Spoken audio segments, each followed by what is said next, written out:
Sound देखना भाई। Role है। झारखंड में पहले चरण के लिए 4 सीटों पर चुनाव संपन्न हो गया है। मतदाताओं ने उम्मीदवारों का फैसला तय कर दिया है। डिब्बे में बंद हो गया है, ईवीएम में कैद हो गया है।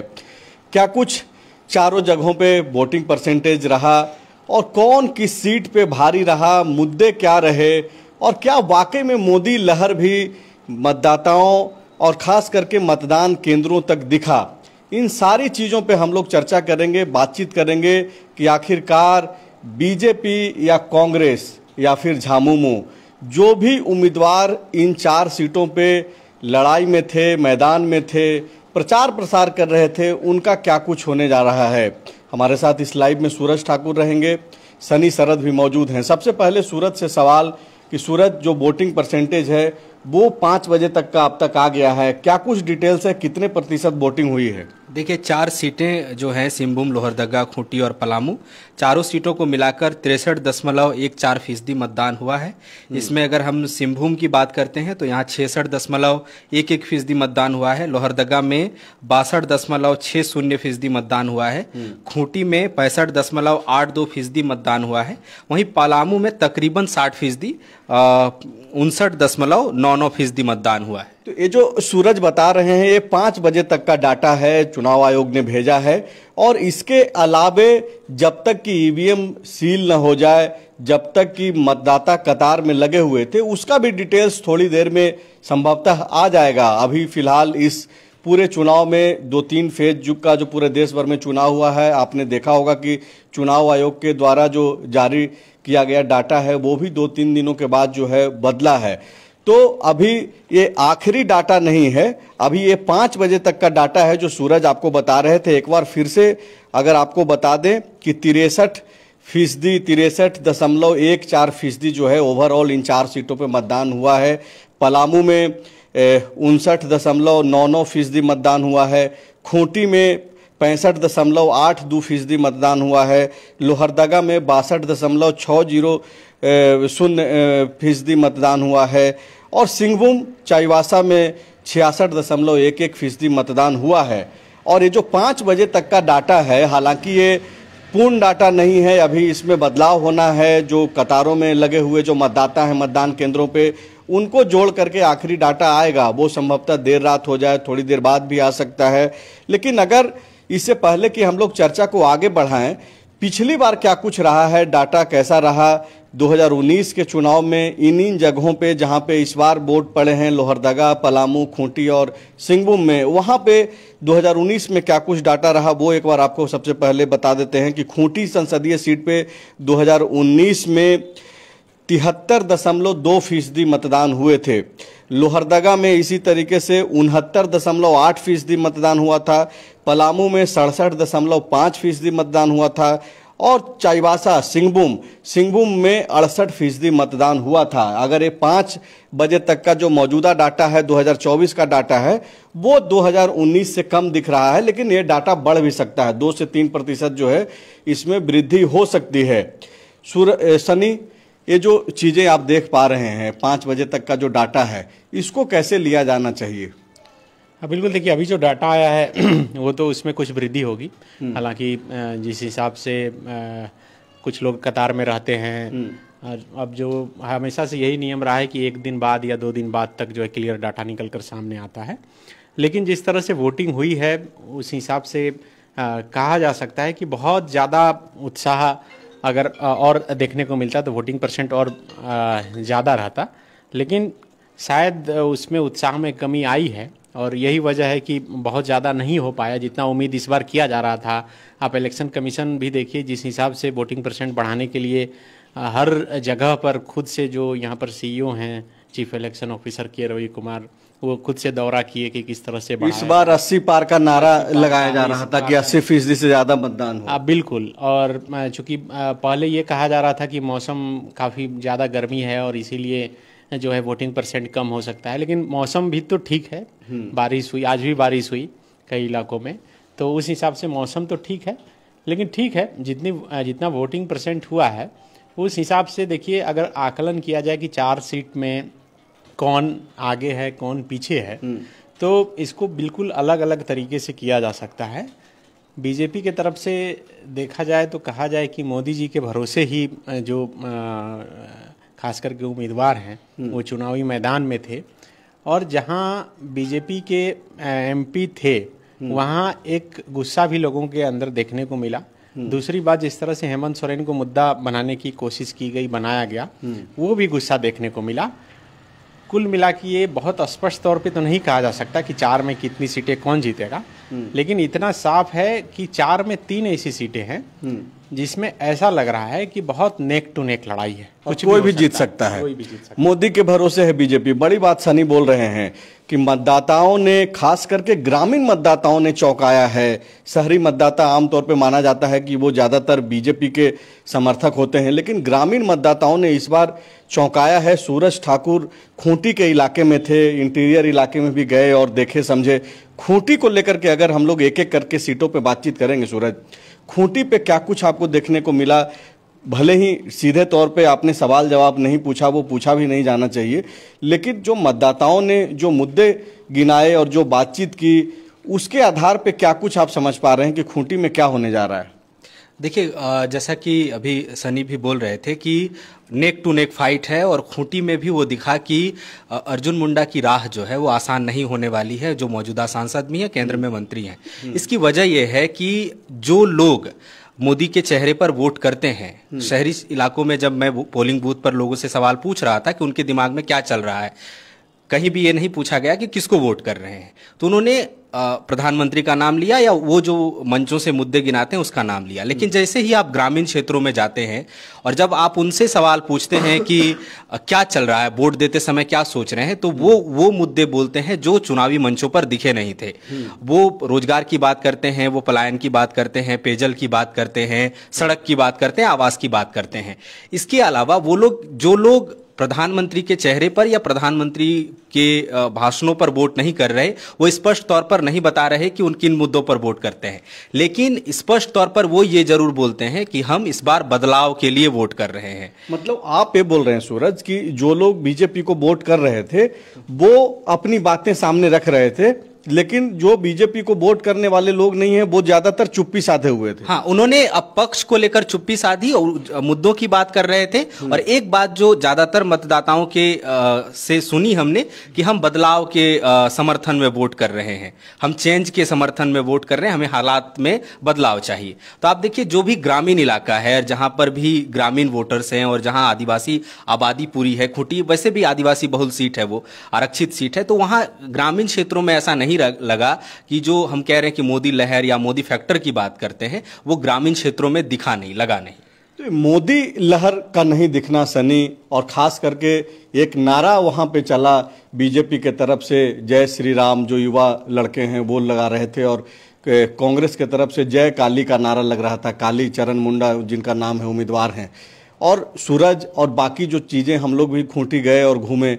तो क्या आपको लग रहा है कि अब जो अर्जुन मुंडा की जो किस्मत है वो मोदी के भरोसे अब रह गया है? मोदी ही बेड़ा पार लगा सकते हैं, अगर कोई चमत्कार हुआ तभी वो जीत पाएंगे?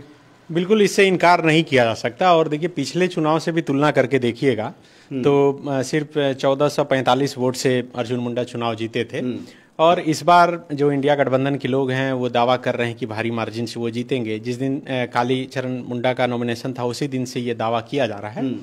लेकिन आप देखिए कि लोहरदगा में भी पिछली बार सुखदेव भगत सिर्फ 10,000 वोट से हारे थे और सुदर्शन भगत 10,000 वोट से जीते थे। लेकिन लोहरदगा में एक अंतर ये हुआ कि वहां कैंडिडेट बदल दिया गया, समीर उरांव को बीजेपी ने कैंडिडेट बनाया और एक तीसरा कैंडिडेट भी आ गया। और लोहरदगा में ये माना जा रहा है, अभी कई लोगों से लोहरदगा के इलाके में बात हुई तो चमरालिंडा वोट अच्छा खासा ला रहे हैं। हालांकि चूंकि 2009 और 2014 दोनों में 1 लाख से अधिक वोट लाए थे, लेकिन अभी माना यह जा रहा है कि 1 लाख से कम वोट वो हासिल कर पाएंगे। और इसका फायदा जो माना जा रहा है कि कहीं ना कहीं सुखदेव भगत को होगा, क्योंकि जिन इलाकों का वोट काटेंगे उससे बीजेपी का नुकसान हो सकता है, ऐसा माना जा रहा है। अब बात खूंटी की हो रही है। ये दो तरफ की बातें हैं। बीजेपी वाले लोग ये मान रहे हैं कि चमरालिंडा कांग्रेस का नुकसान करेंगे, और कांग्रेस वाले मान रहे हैं कि चमरालिंडा जो है बीजेपी का नुकसान करेंगे। कांटे का मुकाबला है, ये हर कोई बोल रहा है, और आमने सामने की लड़ाई में सुखदेव भगत और समीर उरांव ही हैं। हाँ, बिल्कुल, और यही वजह है कि मैं कह रहा हूँ समीर उरांव और सुखदेव भगत हैं, तीसरे नंबर पर जरूर चमरा लिंडा हैं, और यही वजह है कि त्रिकोणीय मुकाबला माना जा रहा है। अब सवाल यही है कि चमरा लिंडा जो वोट लाएंगे करीब 1 लाख के आसपास, अब ये लोग मान चुके हैं, तो वो वोट किसका रहेगा और किसको नुकसान करेंगे। अर्जुन मुंडा की जहाँ तक चर्चा हो रही थी, तो अर्जुन मुंडा चूंकि पिछली बार से इस बार थोड़ा और गुस्सा भी लोगों के अंदर देखने को मिल रहा है कि समय नहीं दे रहे हैं। जब इधर से गुजरते हैं तो तमाड़ उनका इलाका पड़ता है, तो वहाँ कभी गाड़ी में उनका ब्रेक नहीं लगता है। लेकिन अंतिम दिनों में, चुनाव से 1-2 दिन 3 दिन पहले तक, आजसू के अध्यक्ष सुदेश महतो काफ़ी मेहनत किए, खास करके खरसावां और तमाड़ के इलाकों में, और खूंटी का जो पॉकेट इलाका है जहाँ कहीं भी महतो वोटर हैं, कुड़मी वोटरों पर जो है सुदेश महतो काम किए हैं। और उसी बदौलत ये लोग मान के चल रहे हैं कि अर्जुन मुंडा की स्थिति ठीक हो गई है, और बहुत कम ही मार्जिन हो, लेकिन अर्जुन मुंडा एज में आ सकते हैं। लेकिन अभी आप खूंटी के इलाकों में जिस किसी को भी फोन कीजिए ये जानने के लिए, तो फोन उठाते ही सब बोल रहे हैं कि जय माँ काली। तो वो मतलब एक संदेश अपनी एक लाइन के ही उसमें देना चाह रहे हैं। और चारों सीट में सबसे अधिक इंडिया गठबंधन किसी सीट को लेकर आश्वस्त है, तो मुझे लगता है कि वो खूंटी को लेकर ही है। आप देखिए पिछले दिनों सुप्रियो भट्टाचार्य प्रेस कॉन्फ्रेंस कर रहे थे, तो उन्होंने कहा कि 1 लाख से अधिक वोट से जो है वो जीत रहे हैं। उतना तो नहीं होने जा रहा है, लेकिन लड़ाई बहुत टाइट है। तो लड़ाई बहुत टाइट है, और इसलिए हम लोगों ने कैप्शन में लिखा है कि मोदी भरोसे बीजेपी। अर्जुन मुंडा फंस गया है ये सीट, अर्जुन मुंडा की ये सीट फंस गई है बीजेपी के लिए, और खास करके जो परिस्थितियां दिख रही है। और एक चीज जिसपे सनी जो है इंडिकेट कर रहे हैं कि सुदेश महतो ने काफी प्रयास किया खूंटी संसदीय सीट पे कि जो कुर्मियों में जो नाराजगी थी बीजेपी को लेकर के, खास करके अर्जुन मुंडा को लेकर के, उसको पाटा जाए, लेकिन वो कोशिश जो है नाकाम होता हुआ दिखाई दे रहा है। और यही वजह है कि वहां के जो लोग हैं वो ये बोल रहे हैं कि बहुत ज्यादा जो है इस नाराजगी को पाटा नहीं गया, और अर्जुन मुंडा के लिए जो है मुश्किल हो सकता है। खूंटी की सीट पर बीजेपी के लोग भी जो है एश्योर नहीं हो रहे हैं। मतदान समाप्त हो गया है, 5 बजे तक का समय था, उसके बाद जो लोग लगे हुए थे वो भी जो है अब धीरे धीरे समाप्ति की ओर है। और ऐसे में ये जो खूंटी को लेकर के जो चर्चा है पूरे राज्य भर में, हालांकि पहले से ही यह बताया जा रहा था कि अर्जुन मुंडा के लिए जो है इस बार मुश्किल होने वाला है, और जो परिस्थितियां दिख रही है वो सही नहीं है बीजेपी के लिए। और इसके अलावे 4 जो सीट खूंटी के साथ जो बाकी 3 सीट है, एक अनुसूचित जाति के लिए जो पलामू सीट रिजर्व्ड है एससी कैटेगरी का, वहां पे भी जो बीडी राम लड़ रहे थे चुनाव बीजेपी से, बीजेपी के टिकट पे, आरजेडी जो कि इंडिया अलायंस के तहत वहां पे ममता भुइयां को उम्मीदवार बनाया है, वहां की सीट भी जो है फाइट में आ गया है। जो लोग बता रहे हैं, खास करके मंत्री मिथिलेश ठाकुर ने कड़ी मेहनत की, और गढ़वा के इलाके में बताया जा रहा है कि जो अपर क्लास का वोट है, जो ये माना जाता है कि बीजेपी के वोटर हैं, उन लोगों ने भी ममता भुइयां को वोट दे दिया है। तो क्या पलामू में भी खेल हो सकता है? क्या पलामू में भी बीजेपी का समीकरण बिगड़ सकता है? लेकिन अगर आप इसको टटोलेंगे तो खूंटी जैसी परिस्थितियां पलामू में नहीं दिखाई दे रही है। लेकिन जो फासले पिछले चुनाव में थे, 2019 के चुनाव में 4 लाख के आसपास वोटों से जीते थे बीडी राम, वो इस बार नहीं होने जा रहा है। मुकाबला काफी वहां भी रोचक हो गया, कांटे भरी मुकाबला है, और उसमें हो सकता है कि 1,50,000 का अंतर रहे, वो 4 लाख वाला चीज नहीं दिख रहा है। बिल्कुल वो चीज़ नहीं दिख रहा है। उसका कारण ये है कि बीडी राम से नाराजगी भी बहुत थी। आप अभी देखिए कि आज चुनाव के दिन तक, मतदान के दिन तक बीडी राम का विरोध हुआ है। कई लोगों ने वीडियो भेजा है मुझे, जो बीडी राम बूथ में जा रहे हैं, या तो वो वोट डालने जा रहे थे या पता नहीं, लेकिन वहाँ पर उनके खिलाफ नारेबाजी हो रही है, और लोग जो है उनको बोल रहे हैं कि आप चले जाइए, 5 साल में कभी दर्शन नहीं दिए। यही सीन 2019 में भी था, लेकिन फिर भी वो उतने वोट से जीत गए। 2019 में जीतने के पीछे का लॉजिक पुलवामा अटैक के बाद जिस तरह से देश का माहौल बदला वो माना जाता है। हाँ, और यही वजह है कि इस बार नहीं हो पाया। और इस बार मोदी का मैजिक नहीं चलने का एक और बड़ा कारण ये है कि आप देखिए कि 70% से अधिक लोग, मुझे लगता है कि टीवी देखना छोड़ चुके हैं, और टीवी से जिस हिसाब से एक माहौल बनाने की कोशिश की जाती रही है और की जाती है, वो लोगों के ज़हन में नहीं बैठ पा रहा है। लेकिन फिर भी मोदी के नाम पर बीजेपी को फायदा इसलिए हो रहा है क्योंकि जहां तक इंडिया गठबंधन के लोग पहुंच रहे हैं, बता पा रहे हैं, वो तो ठीक है, लेकिन जहां तक नहीं पहुंच पा रहे हैं वहां बीजेपी का वोट है। अगर आज भी एक घर में अगर पांच लोग हैं तो उसमें 3 लोग अगर कहने पर दे दें इंडिया गठबंधन के, 2 लोग बिना कहे भी बीजेपी के वोट देंगे, ऐसे वोटर हैं। लेकिन कई इलाके हैं जहां इंडिया गठबंधन के लोग अच्छे से पहुंचे और मेहनत किए, उसी का परिणाम है कि माना यह जा रहा है कि हर सीट पर बहुत टाइट है। आप देखिए कि सिंहभूम की सीट जो है, गीता कोड़ा और जोबा मांझी आमने सामने है, लेकिन उस सीट पर भी बहुत फाइट है। तब जबकि निर्दलीय रहते हुए मधु कोड़ा जीत गए, गीता कोड़ा पिछली बार सांसद रही। माना यह जा रहा है कि जो एक वीडियो जिसे मॉर्फ वीडियो करके बीजेपी के लोगों ने केस भी दर्ज कराया कि बोला जा रहा है राजेश ठाकुर जो कांग्रेस के अध्यक्ष हैं, उन पे भी ये मामला दर्ज हुआ और बाकायदा कांग्रेस का जो अकाउंट है ट्विटर का वो भी सस्पेंड किया गया कि बीजेपी आएगी तो संविधान खत्म कर जाएगी। ये वीडियो काफी उस इलाके में वायरल हुआ और उसका असर दिख रहा है, लेकिन फिर भी लोग ये मान रहे हैं कि हाल के 2-3 दिनों में मधु कोड़ा का जो पूरा परिवार है वो उस इलाके में इतना कुछ मैजिक किया कि उस हिसाब से लग रहा है कि बीजेपी अभी भी एज में है। इतना कुछ होने के बाद आप समझिए कि उसी इलाके से मुख्यमंत्री चंपई सोरेन आते हैं, उसी इलाके से अभी दीपक बिरुवा मंत्री हैं, उसी इलाके से जो अभी कैंडिडेट हैं, जो मंत्री हैं, उनका भी विधानसभा क्षेत्र मनोहरपुर है और वो भी मंत्री रह चुकी हैं। तो इतना कुछ होने के बाद भी अगर गीता कोड़ा लड़ाई में बनी हुई हैं और माना जा रहा है कि वो थोड़ी आगे भी हैं, तो इसके पीछे बीजेपी और मोदी का चेहरा से कहीं अधिक मधु कोड़ा का परिवार है और मधु कोड़ा के लोगों से जो कनेक्शन है उसका फायदा मुझे लगता है कि है और यही वजह है कि वो चर्चा में है। मतलब आप ये बोल रहे हैं, सन्नी ये बोल रहे हैं कि चाईबासा जो सिंहभूम के नाम से जाना जाता है, वो वहां पे मोदी से ज्यादा कोड़ा का चेहरा चल सकता है अगर कुछ परिणाम बदला तो, लेकिन वहां पे भी कांटे का मुकाबला है। बिल्कुल, बीजेपी के कई बड़े नेता जो है वहां जो कैंपेनिंग करने के लिए गए वो भी मतलब अनऑफिशियली तौर पे ये कहते हुए सुने गए कि उस इलाके में जो है बीजेपी मजबूत है और कारण सबसे बड़ा वही है कि कोड़ा फैमिली, मधु कोड़ा जो अपने उस इलाके में वर्चस्व बना के रखे हैं। चूंकि गीता कोड़ा जब बीजेपी में नहीं शामिल हुई थी, उसके बाद जब हुई, उसके बाद से ये चर्चा होने लगी कि कोड़ा फैमिली इतना स्ट्रांग होल्ड उस इलाके में रखता है कि वो कुछ मैजिक कर सकता है। और जो अभी खबर आ रही है सामने कि 2-3 दिन पहले वो मैजिक कुछ वैसा किया गया कि उसके बाद वोट ये टर्न आउट हुआ है। लेकिन जोबा मांझी को बिल्कुल कम नहीं आंका जा सकता है, बिल्कुल वो फाइट में है। उनको टिकट मिलने के बाद ये भले कहा गया कि वो होज जनजाति से नहीं है इसलिए हो में नाराजगी है, हो का वोट दोनों को मिला है और बहुत नेक टू नेक फाइट है, कुछ भी हो सकता है। मतलब चाईबासा में भी स्पष्टता नहीं है। जिस तरीके से पूरे देश भर में ये बताने की कोशिश हुई कि इस बार 400 पार बीजेपी जा रही है, एनडीए जा रहा है, वो चीजें झारखंड में पहले चरण के मतदान के बाद वो चीजें होती हुई दिखाई नहीं दे रही है। मात्र 4 सीटों पे पहले चरण में आज मतदान हुआ, जिसमें अब तक जो हम लोग बातचीत कर रहे हैं उसमें आप देखिए कि खूंटी की सीट फंसी हुई है, चाईबासा जो सिंहभूम की सीट फंसी हुई है, पलामू में बीजेपी एज में दिखाई दे रही है, लोहरदगा की भी सीट फंसी हुई है। सूरत से समझेंगे संजय, पिछली बार जो है शायद 80,000 वोट से गीता कोड़ा जीती थी और इस बार मतलब उस इलाके में जो काम कर रहे हैं बीजेपी के लिए लोग वही खुद मान रहे हैं कि ये मार्जिन इतना नहीं होगा।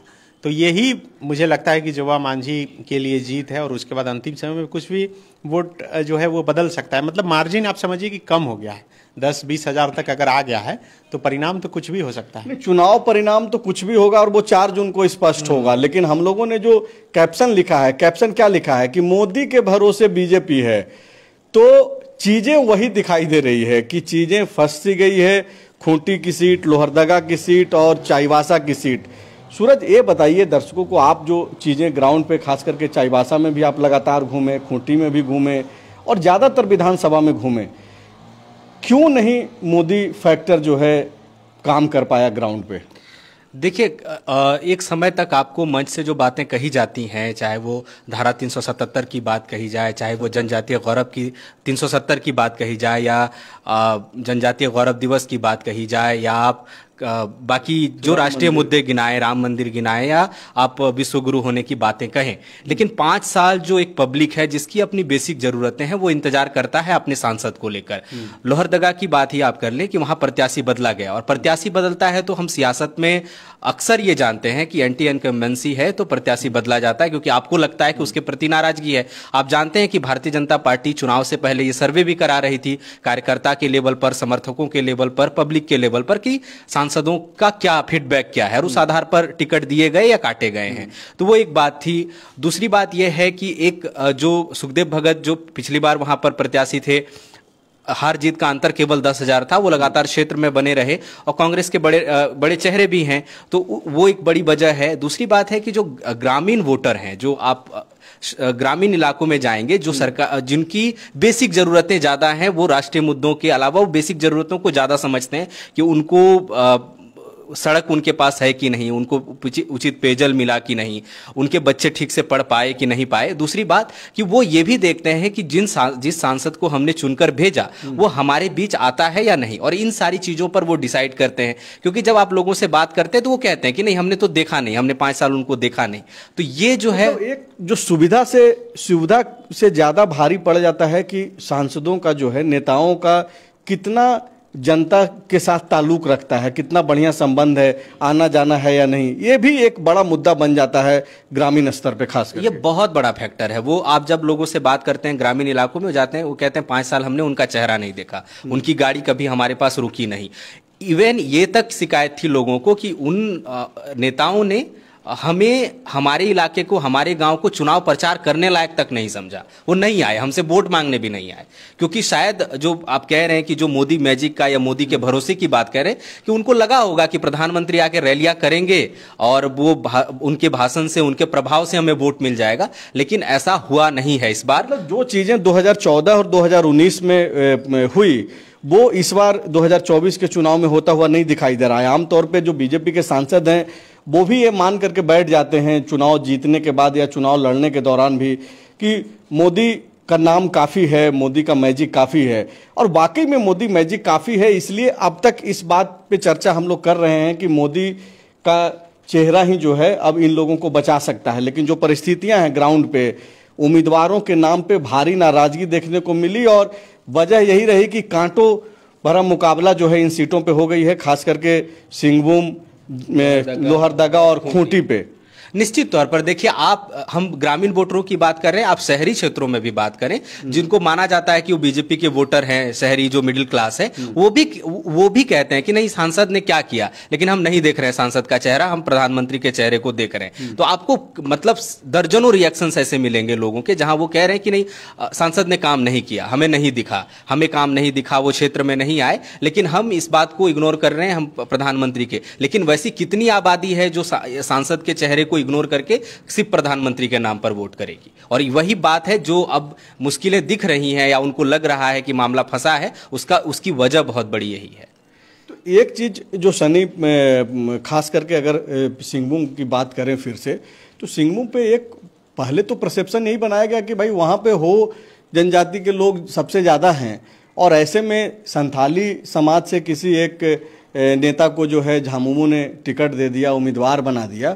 एक नया एक्सपेरिमेंट वहां पर किया गया। पहले ही से लोग बोल रहे थे कि बीजेपी एज में है, क्योंकि गीता कोड़ा भी आ गई हैं, बीजेपी का एक अपना जो गढ़ है, अपना जो कैडर है वो तो है ही, आरएसएस का जो कैडर है वो तो है ही, साथ में अब जो है गीता कोड़ा के आने से जो है और मजबूती हुई है। लेकिन परिस्थितियां जो दिख रही है, जो फीडबैक जो आ रहे हैं ग्राउंड से, वो तो उलट ही है। हाँ बिल्कुल, देखिए जो शुरू में बातें निकल कर सामने आई, और अक्सर ये होता है कि चुनाव संपन्न होते होते सारी चीज़ें बदल सी जाती हैं।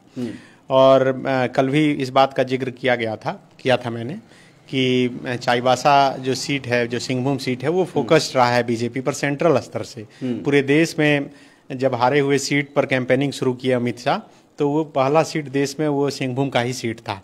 वो पहले आकर सभा कर लिया, और उसके बाद जो है अभी चुनाव से कुछ दिन पहले गीता कोड़ा बीजेपी में शामिल हो गई, फिर उम्मीदवार बनी, चुनावी मैदान में है।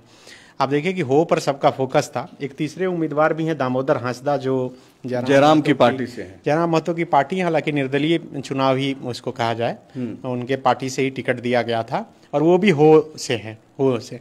लेकिन माना जा रहा है कि बहुत ज़्यादा वोट वो नहीं लाने जा रहे हैं, लेकिन फिर भी जो भी वोट लाएंगे तो वो किसी न किसी को नुकसान ही करेंगे। और उस हिसाब से भी कहीं ना कहीं गीता कोड़ा को ही नुकसान हुआ है।